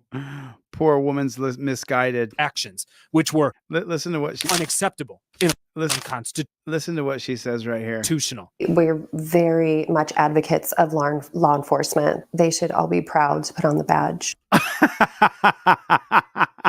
Very much advocates of which were unacceptable and unconstitutional. We're very much advocates of law enforcement. They should all be proud to put on the badge. This one individual is where I think there's some fault. Put a 1 in the chat if she's dead wrong. Put a 1 in the chat if the policies, procedures, and protocols of all police departments in America create jackboot thug pigs. I don't think I don't think that some men and women sign up to be a pig. I don't think that some men and women sign up to be a police officer intending to become a jackboot thug pig. The policies, procedures, and protocols that these cops are more training, the training that they get makes them a jackboot thug pig. That's my assessment. It's not, I'm a big advocate for police, this one officer. No. It's most of them, if not all of them, because of the training. Because of the training. It is just so unbelievable. Put a 1 in the chat if that's exactly correct, because I'm going to put a 1 because I said it. It is exactly correct. That is exactly correct. I don't think that every single man and woman who signs up to be a cop signs up with the idea like, oh, I'm going to kill somebody. Oh, I can't wait to put torture cuffs on someone, even though I think a good percentage do, but not every one of them. I think the policies, procedures, and protocols make people jackboot thug pigs. That's what I think. Gloria is here, everybody. Good to see you, Gloria. Good to see Gloria in the room. Javro. Family filed a lawsuit, and when it comes to the allegations of unlawful detention and unlawful arrest and excessive force, Officer Grossman was denied qualified immunity. Officer Grossman appealed to the Ninth Circuit U.S. Court of Appeals, which agreed with the lower court's denial of qualified immunity. The case then went to trial, and the jury decided in favor of Officer David Grossman. The jury answered 3 questions that was agreed with the lower court's denial of qualified immunity. The case then went to trial, and the jury decided in favor of Officer David Grossman. The jury answered 3 questions that was before them. If Officer Grossman deprived Connor of his constitutional right to be free from excessive force, if Officer Grossman violated Connor's right under the Americans with Disabilities Act, and if Officer Grossman committed unintentional battery against Connor under Arizona law. The jury ruled no on all 3 questions. What? I mean, what fucking video did the jury see? What video did the jury watch? Unbelievable. The jury found Grossman didn't violate anybody's rights, that he didn't assault him, that he didn't. What kind of fucked up country are we living in? Who was on the jury? My blood's just boiling. Do you think this decision was fair? Comment down below. The pigs. Go to my website, deletelaws.com, and get a trifold. Laminate a copy of your driver's license front and back, your insurance and registration card, put it on a laminated slip, and it goes inside your trifold above your visor. Use the touchdown position. Hand goes on the seat over here as you film. This hand goes up, grabs the trifold, your driver's license, registration, proof of insurance. Everything that you do with the cop, you show the camera first. Cop pulls you over, license, registration. I'm already like this. I'm already filming the copper. So what's the first thing you do when you see a copper? You start recording, and your hands, look at my hands. I put my elbow right on that knob. You see that? And now I got my phone, and I'm recording inward right here. I'm recording myself. And then, of course, when the camera shoots across my face and goes out the window, it's hitting the copper. You always want that camera on yourself, so if anything happens to you, we can see you get hit. We want to make sure that you're in the camera. So you film like this. You hold your hands up in the touchdown position. Then when copper pulls you over, reach up, grab your trifold, your laminated driver's license, proof of registration, insurance. Right there, cop says, hey, can I get your driver's license, registration, proof of insurance? You pull it down and you hand it to him. There it is. Now he has my license, registration, proof of insurance. He says, hey, where are you going? Perfect. Now you grab your trifold out the top. You point at the trifold where it says, I plead the Fifth Amendment. You show it to the cop and you say, I plead the Fifth Amendment, officer. Where you heading? Officer, I just showed you on the trifold, I plead the Fifth. Please don't ask me any more questions. If I violated a code, then give me a ticket. I want to leave. Thank you for your time. You know how fast you were going? Officer, you're now harassing me. I've invoked my Fifth Amendment right. I showed it to the camera. This footage is going to go to the judge when I sue you. As soon as I hand him this, where are you coming from? Where are you going? What are you doing? Who'd you date when you were in 11th grade? Eat my shorts, copper. Stop harassing me. I've already invoked my Fifth Amendment right. I have a right to counsel if you're going to question me. You don't see my lawyer here with me, do you? So get the flock out of here. Go have a ham sandwich. Go beat your wife. Go beat your 8-year-old kid. Get the flock away from my car. You're on camera. Everything's going to be on camera. Can you step out of the car? Sure, I'll step out of the car. Cop says, can I search your car? Sure, you can search my car. Go ahead. He starts to search it. I revoke consent. It's on my trifold, United States versus Williams. I revoke consent. There's not enough drug dogs to get there in time, or they violate Rodriguez versus United States 2015. You use that trifold like it's a piano that you're playing. It'll keep you safe from the piggies. So you want to make sure you have a trifold. You want to get a trifold. Put a 1 in the chat if you have a trifold in your car. Put a 1 in the chat if you have a pair of Fifth Amendment cop cards in your car. Listen, I'm giving you guys extra cop cards. You get a trifold, I'm going to give you a pair of cop cards. You get a cop card, I'm going to give you another pair of cop cards. I'm going to give these cop cards out until they're all done. I've got about 1,000 of these just sitting here. What am I going to do with 1,000 cop cards? You want to get a trifold and get it in your car and get it up in the visor. And remember, I send you this nice broccoli wad rubber band. It goes right up on your visor. Invoke your Fifth Amendment right. Learn all the cases on here. Watch my videos, how to use your trifold on this channel. I have 3 or 4 videos called how to use your trifold. Eat my shorts, copper, and make sure that you have a trifold. I got to raise the price back up on Monday. I dropped it down to $12. I'm going to bring it back up to $15. I got to do what I got to do. Unfortunately, the numbers don't make sense for me right now, but I want to make sure you get a trifold in your car while it's still there. While it's still there. Chevy, put your hands up in the air, wave them around like you just don't care. I can't sing it all. Boom, right there. Boom. Yep, Danelle Brown, you got the trifold, you got the cop cards. Good. April, good night, honey. Thank you for coming. I appreciate it. Appreciate you coming. Life Under the Microscope. Leonard, thank you for coming. I really appreciate it. Mingo Wingo. LaSween Machine. A couple people in here I've never seen before. Talk, I've seen you in here a few times, man. Good to see you. Princess Buttercup. Yeah, I mean, teach your children, don't trust cops. Just teach them, don't trust cops. Really, teach them, do not trust cops. Do not trust cops. The tribe's got trifolds. Melissa's got trifolds. Princess Buttercup. Melissa, did you get your hoodie yet? I sent that out on Wednesday or Thursday, I think. I'm not quite sure. I know Chevy's got a trifold. I know Plead the Fifth has got a trifold. I know that for a fact. Mikey B, I know Mikey B's got a trifold. And if any of my regulars don't have a trifold, you got to get a trifold. I got to get a trifold in your car. If you don't have any money, just contact me. Shoot me an email. Chili, I don't got a trifold. I don't have any money. I'll give you one for free. Okay. All right. Listen, I got to get the flock out of here. Melissa, you don't have one yet? No, Melissa, you do. Oh, okay. Melissa, I put a couple trifolds in with your sweatshirt, just so you know. Oh, hoodies are out. We don't stop. Hoodies are out. I got the hoodies. And by the way, I give you a couple trifolds and a couple pair of cop cards with the hoodie. It says Team DLZ on the back. Hoodies are out. I have, I'm going to be low on, I have double XL, triple XL. I've got small, double XL, and triple XL. That's what I've got in stock. The one medium I gave to somebody else today. Someone else got the medium today.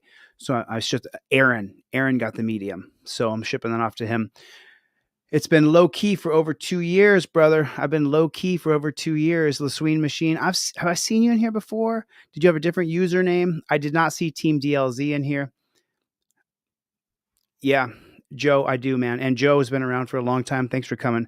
I really appreciate it, man. Thanks for coming, Joe. Means an absolute ton that people who know me continue to come back. I'm super, super grateful. Mr. Bones, 420 Nation. Haven't seen you in a minute. How you doing, Mr. Bones? Good to see you, Chad. Good to see you. Gloria, your hoodie got shipped off. So your hoodie should be there as well, Monday or Tuesday. 100%. KT, I know you got it all. I know you do. I have one. Danelle Brown, want to get a medium t-shirt from you still. I actually found all the women's t-shirts, Danelle. Hit me up. Listen, I got to get the flock out of here. It's 1:00 in the morning, West Coast time, 4:00 East Coast time. Thanks for coming right here. Plead the Fifth.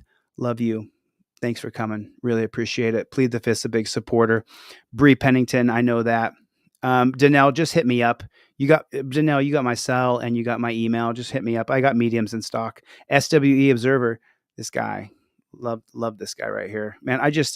It's funny because let me just, and I know I was getting ready to say goodbye and get off this thing, but I just want to say something to you guys. The social media companies are going to try to stop us. They're going to try to stop me from because I'm pretty known across the country now. My videos were seen, upwards to 2 million times a day for about a year. So anywhere I go, people say, "Oh, you're Chili from Delete Laws," and that's cool. It takes a little getting used to, but I appreciate it. You know what I mean? Because people appreciate the work. And now the social media companies are doing everything they can to stop me. They don't want me to run for governor. They don't want me to win the governorship. Even with that being said, though, it's Love You Too, Writes On. It's people like Writes On and Plead the Fifth and Danelle and Jessica Kerstad and Katie and Tex. Shoot me an email. I'll email you a copy. Remember, I'll email you the copy of the digital. I sell it for $9. I'll give it to anybody for free if they just contact me. So, but it's you people who are part of Team DLZ, Mingo Wingo, Andy. It's you people who just, when I still have the passion, nothing's going to change. I'm going to start a new channel in the next week or two. I wanted to be done as soon as Monday, but I still have some plumbing issues in my new studio. So we're almost done. And yeah. Remember, I have a Patreon account. Go over to my Patreon account. It's like $10 a month, but it's the same thing on YouTube if you get a subscription. So, but I'm putting all the uncensored versions on my Patreon account on Delete Laws on Patreon. Easy to find, the same spelling, Delete Laws. And I'm going to put some stuff on here, but I'm just going to try to transition into some different things because these social media companies, they just deleted my Instagram account. TikTok's been deleted with millions of subscribers time and time and time again. So, but I want to say thank you to the people who are Team DLZ. I really appreciate you guys. Really, you keep me going. So I'm going to get the flock out of here. Thanks for coming to my TED Talk. I'll see you on the next one. Later, Gators.